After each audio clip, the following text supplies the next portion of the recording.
네, 안녕하세요. 주식은 역시 끼리끼리새 끼리십니다. 안녕하세요, 여러분들. 자, 오늘은 정말 오랜만에 대여급 한번 보도록 하겠습니다. 바로 쏘카죠, 쏘카. 아마도 여러분들 중에서 100분 중에 95분은 알고 계실 그럴 기업이라고 볼 수 있는데요. 네, 맞습니다. 우리가 이미 알고 있는 카시어링 업체 쏘카죠. 이 기업이 이제 상장을 한다고 하는데 과연 어떤 기업인지 정말 짧고 빠르게 핵심만 보고 끝내보도록 하겠습니다. 같이 공부하시죠. 렛츠 기릿!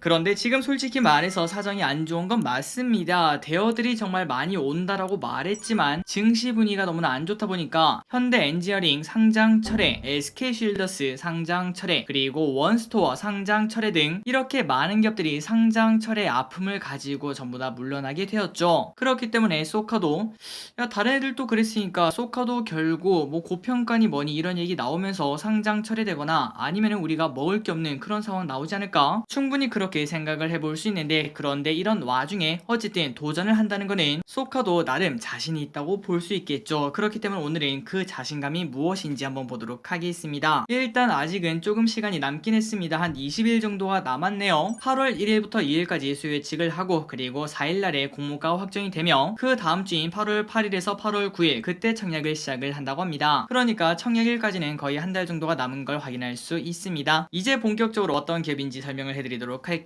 다들 아실 겁니다. 카시어링, 그리고 이제 우리가 고속도로를 타거나 아니면 시내 주행을 하면은 쏘카라고 적혀있는 그러한 자동차가 곳곳에 돌아다니는 걸 우리가 쉽게 확인할 수 있죠. 그만큼 지금 우리 삶에도 꽤나 많이 침투했다는 걸 확인할 수 있습니다. 그리고 우리가 지금 딱 생각해봐도 일단 미래지향적인 산업은 맞습니다. 이게 진짜 중요하겠죠. 사장 산업이냐 아니면 미래지향적 산업이냐, 여기에 따라서 가치평가가 확실히 바뀔 것 같은데, 그렇다면 물론 이렇게 말하는 사람도 있습니다. 어차피 렌터카니냐 그거는 뭐 사장 산업 아닌가? 라는 생각을 충분히 해볼 수 있겠지만, 하지만 가면 갈수록 1인 가구가 늘어나고 있습니다. 그리고 1인 가구가 의미하는 바는 2인 가구보다는 당연히 돈이 부족하다는 의미가 될 수 있습니다. 그 말인즉슨 혼자 사는데 차를 사기에는 조금 부담이 되는 그런 시기가 오고 있다는 거겠죠. 그런데 그렇다고 우리가 항상 대중교통만 타고 그럴 수는 없지 않겠습니까? 그렇기 때문에 가끔 차를 몰아야 될 때도 있는데, 그때는 바로 그 1인 가구가 결국은 전부 다 잠재적 고객이 된다는 걸 우리가 쉽게 생각을 해볼 수 있습니다. 그리고 더 중요한 거는 먼 미래가 된다면은 자율주행까지 완전하게 발전이 될 텐데요. 그때가 되면은 우리가 이런 미래 꿈꾸고 있죠. 차량을 소유한다는 거는 이제 더 이상 의미가 없는 일이 될 확률이 꽤나 높습니다. 그리고 그때 바로 쏘카가 가장 빛나는 시기가 되지 않을까라는 생각도 해볼 수 있겠죠. 그렇다면은 카시어링 업체 중에서 쏘카의 위치가 어느 정도인지 보도록 하겠습니다. 위와 아래는 서로 다른 분석 보고서인 걸 확인할 수 있는데, 그런데 그냥 딱 봐도 쏘카가 압도적으로 많은 걸 확인할 수 있죠. 위에 있는 보고서는 쏘카가 무려 78%를 가지고 있고, 그리고 아래 있는 보고서는 쏘카가 40%나 차지하고 있는 걸 확인할 수 있습니다. 그렇기 때문에 압도적으로 쏘카가 1등이구나 라는 걸 우리가 쉽게 짐작할 수 있죠. 어떠한 업종이든 그 업계 내에서 1등이라는 거는 절대 가볍게 볼만한 그런 일이 아니라고 볼 수 있습니다. 그런데 우리가 아직 여기에 대해서 정확히 모를 수도 있습니다. 카시어링, 자동차를 빌리는 것, 이렇게 생각을 해볼 수 있는데요. 근데 렌터카랑 쏘카랑 뭐가 달라? 일단 이 궁금증부터 바로 해결하도록 하겠습니다.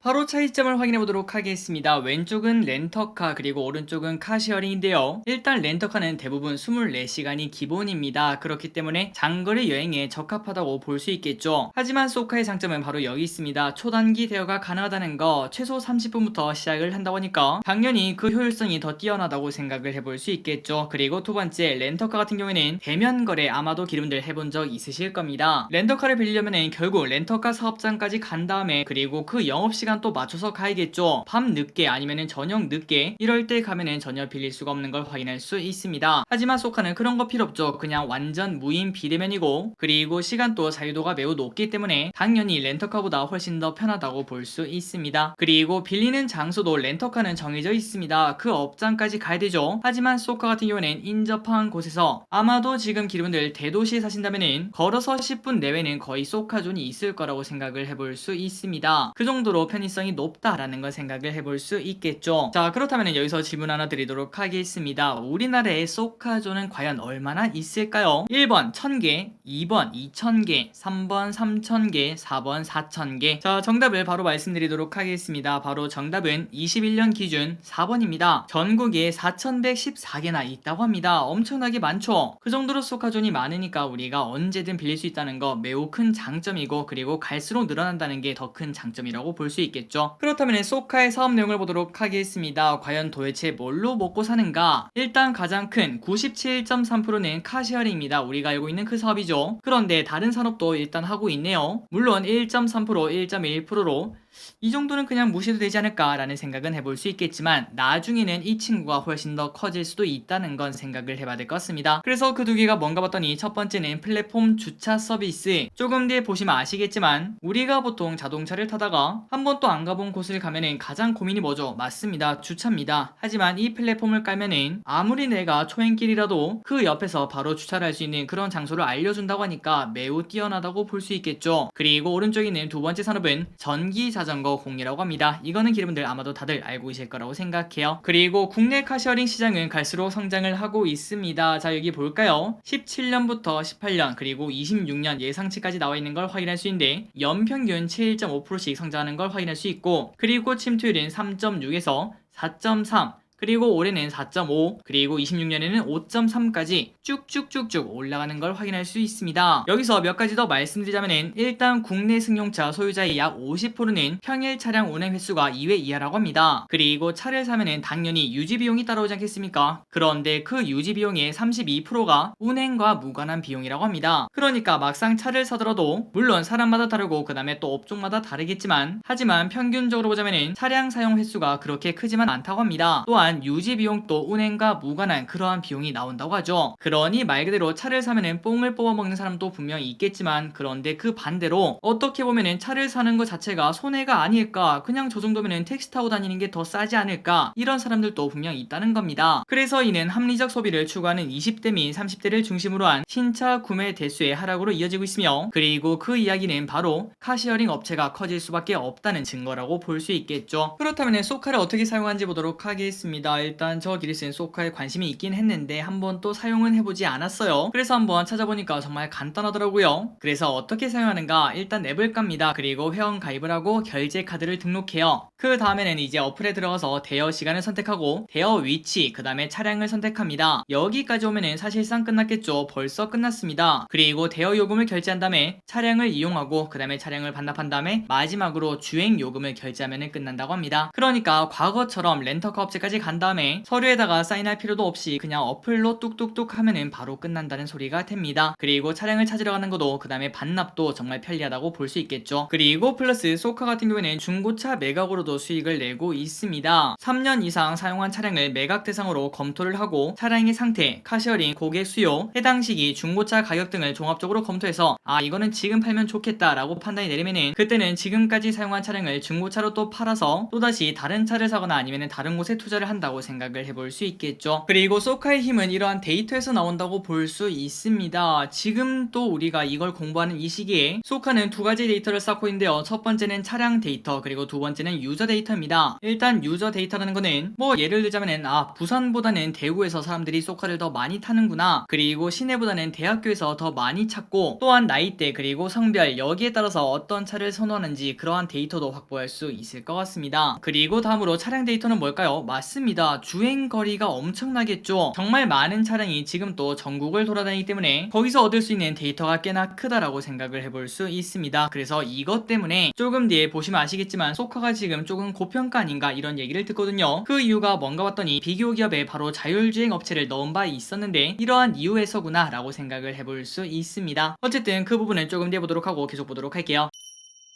그리고 여기서부터는 조금 빠르게 보도록 하겠습니다. 카시어링 가동률 현황을 보도록 하겠습니다. 19년, 20년, 21년, 22년 딱 보다시피 가동률이 쭉쭉쭉 올라가고 있죠. 그 말인즉슨 실적이 갈수록 좋아질 수밖에 없다라고 볼 수 있고 사람들이 소카를 더 자주 사용하는구나 라고 생각을 해볼 수 있습니다. 그래서 2016년 이후 소카의 MAU, 그러니까 한 달 동안 해당 서비스를 이용한 순수 이용자 수랑 그리고 그 이용자가 얼마나 사용했나 그걸 봤더니 지속적으로 쭉쭉쭉 올라가는 걸 확인할 수 있죠. 그리고 지금 거의 매달 20만 명이 소카를 이용하는 걸 체크할 수 있습니다. 그 말인즉슨 계속 성장을 하고 있다는 걸 우리가 확인할 수 있다는 거겠죠. 그리고 코로나 때는 살짝 휘청거리기도 했습니다. 그 이유는 바로 우리가 코로나에 대한 두려움이 분명 존재를 하고 있었고, 그러다 보니까 외출, 그 다음에 여행 이런 거를 안 가게 되었으며, 가장 중요한 거는 이거 누가 썼는지도 모르는데 너무 불안하지 않나 이러한 생각이 있었다고 볼 수 있습니다. 그래서 처음에는 조금 꺾인 걸 확인할 수 있으나 하지만 그거는 그냥 잠시였고 결국은 전부 다 회복하는 걸 확인할 수 있죠. 그리고 그리고 긍정적인 데이터가 바로 하나가 더 있다고 하는데요. 바로 주요 고객이라고 합니다. 맨 오른쪽이 19년, 20년, 21년인데 여기서 기름들이 딱 보시다시피 20대, 30대가 가장 압도적으로 많습니다. 19년에는 이 두 개가 무려 82%, 20년에는 81%, 그리고 21년에는 78%로 압도적인 걸 확인할 수 있는데요. 그런데 중요한 거는 갈수록 줄어들고 있죠. 그 말이 무슨 소리일까요? 맞습니다. 40대, 50대 비중이 조금씩 높아진다는 거고, 그리고 그 의미는 자, 기름들 한번 생각을 해보도록 하겠습니다. 20대 사회초년생이 차를 빌립니다. 그리고 40대 아저씨가 차를 빌립니다. 그렇다면 보통 20대 초반에 어떤 차를 빌릴까요? 맞습니다. 높은 확률로 경차, 소형차를 뽑겠죠. 하지만 그 반면 40대 아저씨들은 보통 자녀가 있거나 혹은 20대보다는 조금 더 벌 확률이 당연히 높기 때문에 상위급의 차량을 더 길게 빌릴 가능성이 높다고 볼 수 있겠죠. 그렇게 이런 식으로 연령대가 갈수록 조금씩 높아진다는 것은 매우 큰 장점이라고 생각을 해볼 수 있다고 합니다. 저 길이 또 이걸 딱 듣자마자 아, 이게 그렇게 해석되는구나 하면서 무릎을 쳤거든요. 아마도 기름들도 공감하실 거라고 생각합니다. 그래서 여기까지 카시어링에 대해서 이야기를 쭉 해봤고, 그 다음에 아까 말했던 주차 서비스를 살짝만 설명드리자면은 어플이라고 합니다. 어플 이름은 바로 모두의 주차장. 저 길이 또 처음 듣기는 했는데 하지만 이걸 보니까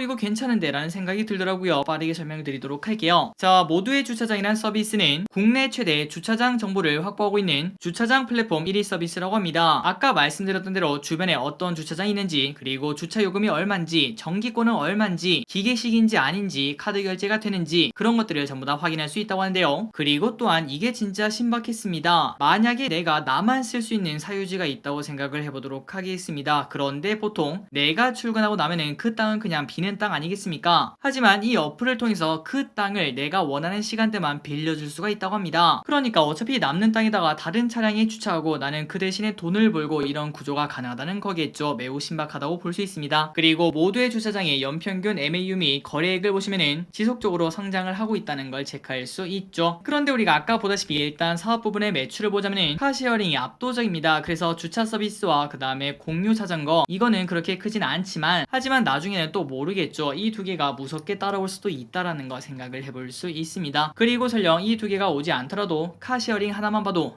이 기업은 충분한 기업이다 라고 볼 수 있겠죠. 그리고 소카는 이런 식으로 합병, 인수, 투자 이런 곳에도 정말 발빠르게 나서는 걸 확인할 수 있고, 그리고 아래 보시면은 VCNC 여기에 투자를 하면서 아마도 기름들 알고 계실 거라고 생각합니다. 정말 유명한 이름이죠. 타다. 그 친구와 함께 패스포트 연계 등을 통해서 협업을 하고 있다고 합니다. 그게 뭔지 바로 설명드리도록 할게요. 기름들이 여기 보시다시피 소카에도 구독 서비스가 있었습니다. 예전에는 소카 패스인데 지금에는 패스포트로 이름이 바뀌었대요. 그런데 패스포트 안에 뭐가 있나 봤더니 바로 소카 그리고 타다의 통합 멤버십이라고 합니다. 그러니까 소카와 타다가 손을 맞잡은 걸 확인할 수 있죠. 그래서 기분들이 만약에 소카 그리고 타다를 많이 이용한다면 당연히 구독을 하는 게 유리하다고 볼 수 있겠죠. 그리고 기분들이 아시다시피 구독 경제의 힘이 엄청나다는 건 알고 있을 거라고 생각합니다. 게다가 소카는 장기 렌탈도 하고 있습니다. 이건 저 길이 또 몰랐네요. 1개월에서 36개월 단위로 장기 렌탈을 하고 있다고 하는데 이 또한 엄청나게 성장을 하고 있습니다. 19년에는 340명이, 그리고 20년에는 4000명이, 작년에는 8500명이, 그리고 올해 1분기만 하더라도 무려 2000명이 신규 계약을 했다고 하며 이 또한 1인 가구가 많아지면 많을수록 더 큰 성장을 할 거라고 생각을 해볼 수 있겠죠. 그리고 실적을 보도록 하겠습니다. 그런데 이 부분은 살짝 아쉽죠. 아직까지는 적자 기업입니다. 보통 모든 플랫폼 기업들이 적자를 많이 내는 걸 확인할 수 있는데 이 부분이 가장 큰 단점이라고 볼 수 있겠죠. 만약에 작년에 상장했다면 분명 따상 갔을 겁니다. 하지만 지금은 성장주가 기본 50% 반토막 단계 기본이기 때문에 이러한 적자 기업이 엄청나게 좋은 평가를 받기에는 조금은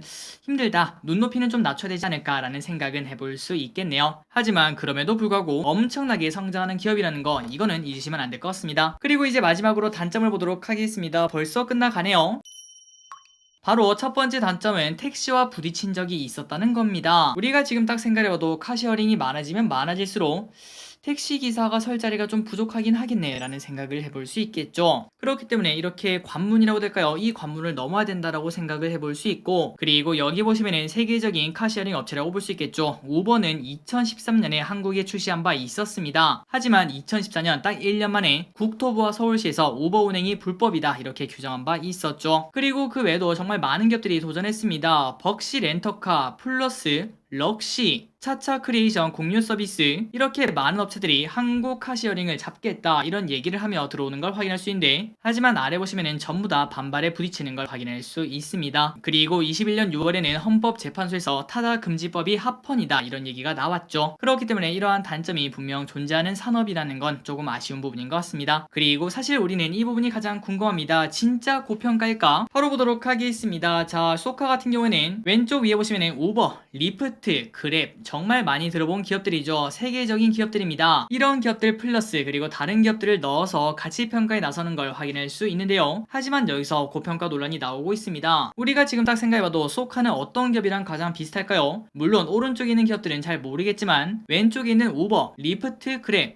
사실 얘네랑 비슷하지 않을까라는 얘기 분명 해볼 수 있습니다. 그런데 중요한 거는 이 세 가지 기업의 EV 세일즈는 2.3, 1.1, 2.3 그렇게 높지 않다고 볼 수 있겠죠. 평균을 내봤자 2도 채 안 됩니다. 그런데 중요한 거는 바로 그 뒤에 있는 기업들이 고평가를 받고 있다는 겁니다. 여기 보시면은 17.1, 18.3 그리고 17.8 이런 식으로 말 그대로 그냥 뻥튀기를 시켜버리는 걸 확인할 수 있죠. 그래서 소카는 이렇게 평균을 내봤더니 8.0이 나왔습니다. 그리고 거기서 할인을 좀 많이 때릴게요. 50%에서 33%, 이 정도를 때려서 34,000원에서 45,000원 이 정도 금액이 나왔습니다. 이 정도면 괜찮지 않을까요? 라고 얘기를 하고 있는데 하지만 8.0에서 50%를 때려봤자 4.0입니다. 그런데 중요한 거는 우버, 리프트, 그랩은 2.3, 1.1, 2.3으로 어떻게 보면은 이 또한 고평가 아닙니까? 라는 얘기 분명 나올 수밖에 없다는 거겠죠. 물론 이거는 단편적으로 보기 때문에 다음 달 되어서 기관들의 평가가 어떻게 나올지 그리고 소카가 공모가를 얼마에 확정하는가 이 부분이 더 중요하다고 볼 수 있겠지만 어쨌든 지금은 고평가 논란을 피하기는 조금 어렵다라고 볼 수 있습니다. 그리고 혹시나 기분들이 방금 전에 위에 봤던 소카와 비교 기업을 한 애들이 어떤 기업들인지 궁금하시다면 이거를 참고하시면 될 것 같습니다. 자, 여기 보시면은 모빌리티, 승차 공유, 모빌리티 이런 기업은 4가지밖에 없는 걸 확인할 수 있고 그리고 아래 봤더니 스마트카, 자율주행, 커넥티드카 물론 비슷한 산업이라고 생각도 해볼 수 있겠지만 어떻게 보면은